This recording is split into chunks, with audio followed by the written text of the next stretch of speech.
begin by stitching the collar down, starting with the back tack and going through the short side, just catching the collar stand pieces.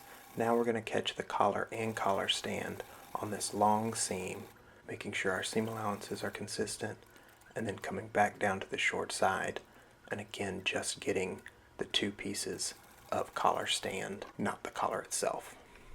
And next we're going to stitch the tuxedo placket, so we're doing the vertical seam coming down, making sure my seam allowances are consistent to allocate for the intake around the bust, and then I'm just back tacking at my pivot point so that I can do the other side of the miter at the second pass. So here I'm doing the other side of the garment, doing that vertical stitch, keeping my seam allowances consistent, and back tacking at my pivot point.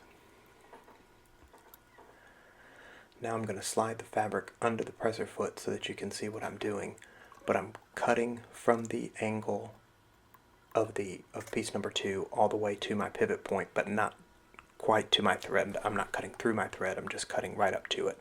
And now I can move the piece around, lining up the other side, and stitch right to my pivot point and end with a back tack, so I have a nice crisp mitered corner.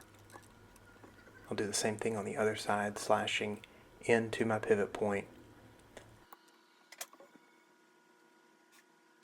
then positioning the pieces properly.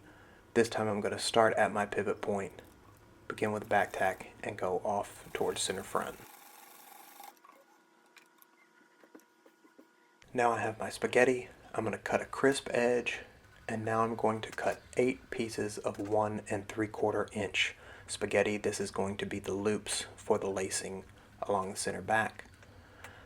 So I'm measuring at 1 3/4. You can make these longer if you want. I would not make them any shorter, but it might be beneficial to make them longer to help sew down in the seam allowance. So we're going to attach these where our notches are, but we're going to grab our center back piece, fold the spaghetti in half, and then put one piece on the top of the notch and one edge on the other end, on the other side of the notch, so that they're straddling the notch. I'm going to stitch through one side, position the other side, and then stitch. Now right now I don't have my foot on the pedal. I'm manually lowering the needle with the wheel and making sure that I can get my spaghetti loops in place. So be careful when you're sewing this closely. You may want to use an awl or another tool. This would also is where having longer loops would be beneficial, because you could have more coming off of the seam allowance, making it a little bit easier to hold. Or you can just use an awl or pencil or something to help hold those pieces in place as you baste them down. This is just basting in at a 1/4 inch seam allowance so that they're exactly where I want them to be when I sew the princess seam in.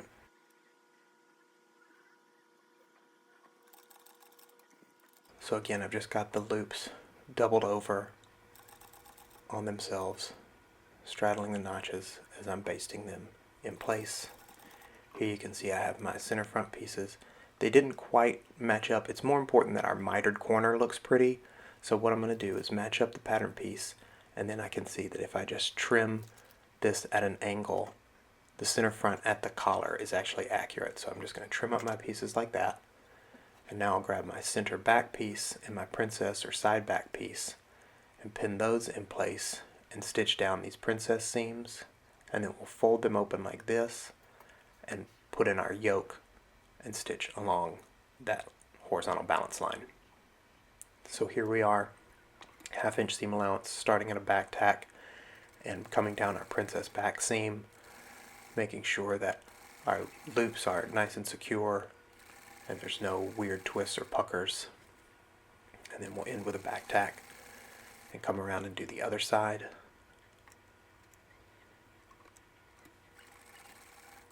And stitch through those loops, making sure, again, that there's no twists or puckers and that our princess seam is accurate. And then we'll end with a back tack.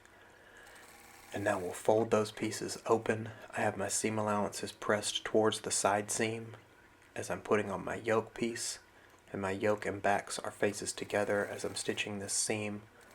Again, I've got my seam allowances pressed outward towards the side seam of the garment as I'm stitching at a 1/2 inch, making sure my seam allowances are accurate and ending with a back tack. And here we have the center back piece, and we'll attach the center back to center front, so I have them faces together. I'm putting my center front pieces on top of my center back piece, and we're going to stitch down the shoulder seam and down the side seams. So here we are at the side seams. Again, I have them faces together, starting and ending with a back tack.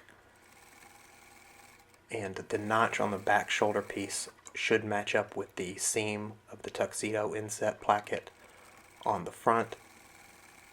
And again, just begin and end with a back tack. Here I'm doing the side seam. It's an easy straight stitch, 1/2 inch seam allowance, beginning and ending with a back tack. And now I've got my sleeves folded over, and I have them folded over face together.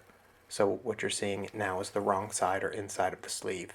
And I'm sewing that inseam at a 1/2 inch seam allowance, beginning and ending with a back tack. And I'll do that for both of my sleeves.